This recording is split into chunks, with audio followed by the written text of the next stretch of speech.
The fourth Knight of the Apocalypse has been confirmed to be Gaweiin, but we have no idea what they look like or what their magic actually is.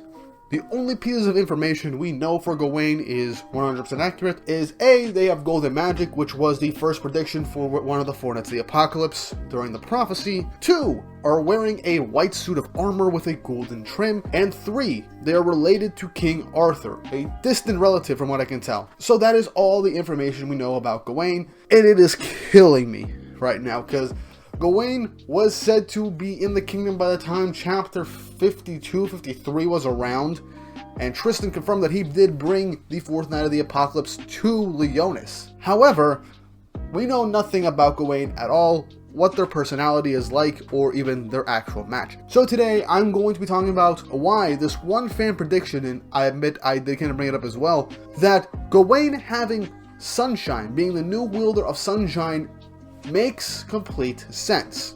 And I'll get into this more right after that intro.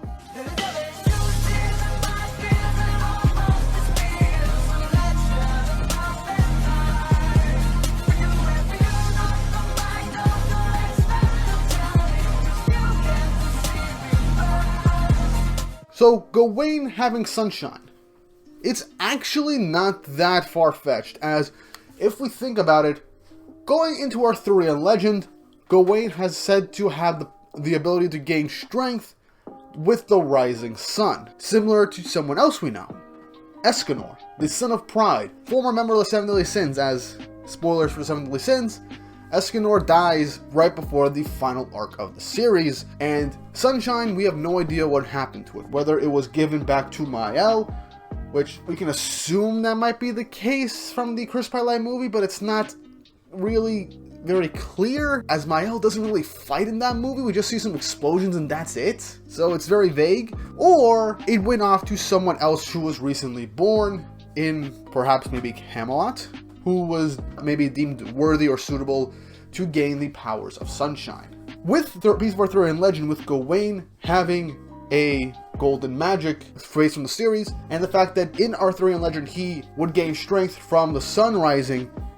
it's easy for us to put 2 and 2 together to actually think that Gaweiin has Sunshine. But there's more clear-cut evidence of this potentially being true. And that very strong piece of information is right on Gawein's armor itself. With Gawein's golden trim, it seems to be very, very likely that Gaweiin has Sunshine, as what is on there seems to be the sun on the helmet, as well as on the chest plate and the shoulders that we have seen. Now, this is a bit grasping at straws, but hear me out. Any good story has to have some in-your-face teases to what a character can do. There's also the fact that we can look into Nakaba Suzuki's former works. And as I dug into it, we see that in one of his previous works, Rising Impact, which I believe was kind of short-lived, the protagonist was a character named Gaweiin, who had a power that's said to have infinite strength, like the sun.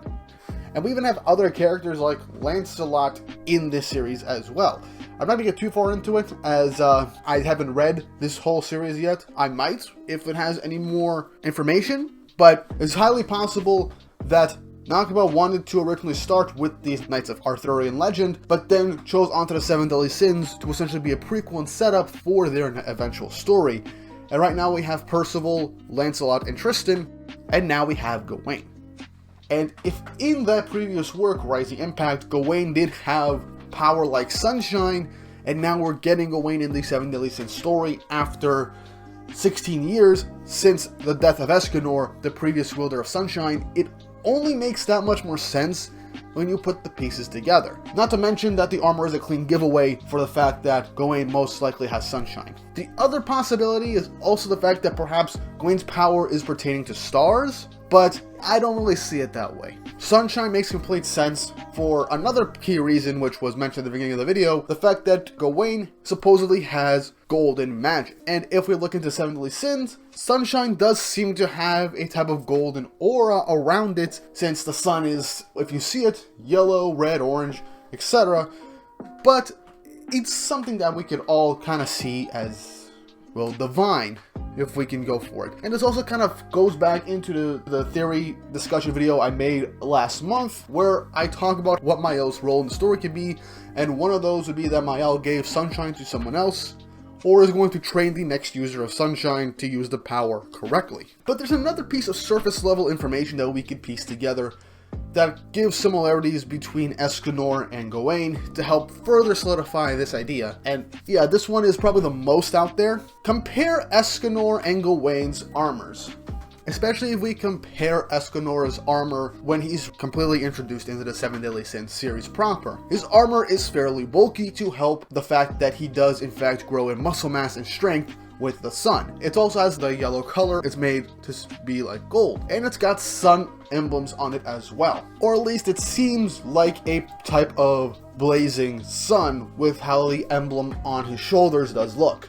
It's not always 100% clear, but that's the image I'm getting from it. Then we compare to Gawein's armor, which seems fairly bulky for someone who's supposed to be in their teens, as normally there isn't someone in their teens who has that big of a muscle mass. But then again, it's his manga, so you have no freaking idea. I mean, look at Baki. But it's fairly possible that perhaps when Gaweiin discovered his powers, his armor most likely couldn't fit him. He got an armor that would be able to grow and expand as the sun did. As well as perhaps thanks to Merlin's knowledge, she most likely enchanted it to kind of hide the immense magical power that Sunshine has from outsiders as long as Gaweiin remains in the armor. Because remember, Gaweiin never took off the suit of armor when they came to Leonis with Tristan. And another quick thing is the fact that, like I mentioned earlier, there are sun emblems all over Gawein's armor. It just feels very obvious to an extreme degree. I know this video seems a little bit all over the place, as right now I just wanted to bring out the script with the piece of information that I have. I'm kind of talking right away from everything that I have been finding and piecing it together. So excuse me if it's a little all over the place, or I'm just going a bit back and forth. But the video is about it done, so if you got to this part, hey, thank you for listening to some of my ramblings. But yeah, let's go over really quick what I discussed. The 4 main pieces of information that we have for Gaweiin, essentially containing Sunshine, is 1, their armor that has a golden trim and has sun images on it. 2, golden magic, which we could assume relates to Sunshine, as Sunshine does tend to have a golden aura around it, as well as the fact that Escanor's previous armor was golden, which leads us to our next point. Their armor is fairly similar and does have types of Sunshine imagery on them. And the 4th piece of information, Nakaba Suzuki's previous work, Rising Impact, which has the main character Gaweiin, and is obviously a piece of Arthurian legend to try essentially like his prototype for the 7 Deadly Sins and Four Nights of the Apocalypse. And Gaweiin had a power like Sunshine, so it kind of fits together a lot more cohesively. But yeah, that's my idea of why Gaweiin having Sunshine actually makes complete and total sense if we go that route. Nakaba could also just essentially just be giving us very obvious pieces of information and just completely misleading us, and someone else has Sunshine. As I mentioned in my chapter 58 review, I mentioned that this guy showing up is like a drunk traveler or a knight or whatever. When the knight he was fighting ended up hitting him, the glove lit on fire and there seems to be steam coming off his body. This random character might not have Sunshine, but it's possible that with all the setup, or 7 Deadly Sins fans like myself and most likely most of you watching, gets the theory gears turning, and perhaps Gawein's obviousness of having Sunshine is just a red herring for someone else to come into the story with that power, only to be just as important as the 4 Knights, and perhaps does become part of Gawein's own group, or maybe Lancelot, or Percival's for all we know. But yeah, that's just a whole mini theory on top of everything else. Gaweiin having Sunshine is the most obvious idea. I did want to mention the last 2 chapters focused a lot on the sky, and think that that was the sun, but looking back, it seems to be a midday moon, showing us that perhaps we are currently in midday, and a lot of times, depending on the time of day and the rotation of the moon can appear in the middle of the day while the sun is out. Which is honestly a pretty interesting piece of information and could give us an idea that perhaps Gawein's power might actually have to do with the moon instead of the sun, which would be a nice little inversion. But Sunshine seems to be the most obvious and more fitting idea for Gawein's magical power to be. But that's all I could tell you and think of for this video. What do you guys think? Do you agree with what I believe for the 7 Deadly Sins sequel, that Gaweiin has the power of Sunshine? Do you think I'm kind of grasping at straws, even though that some of these can be seen as grasping at straws? Or do you think there is some validation to Gaweiin having the powers of sunshine? Let me know your thoughts and opinions down below in the comments, as well as your theories for what could potentially happen with the future of the 7 deadly sins and the Four Nasty Apocalypse. What's going on with Gaweiin? What could Gawein's power actually be if it is not sunshine? Could it be the moon? Could it be the stars like others have stated? Let me know what your thoughts and opinions. Don't forget to like, subscribe, and hit the notification bell for updates on future videos. It really does help. Follow me at Instagram and Twitter at @TheGreekWeeb for when I upload next, as well as for when I just talk sporadically about what I'm thinking at the moment. And if you want to support the channel more directly, go check out my Patreon as well as my Ko-fi accounts, as I do want to make more theory videos and discussion videos like this, as well as larger videos I'm going to want to do in the future, so the added support would be much appreciated. And with all that said and done, I hope you all have an awesome day.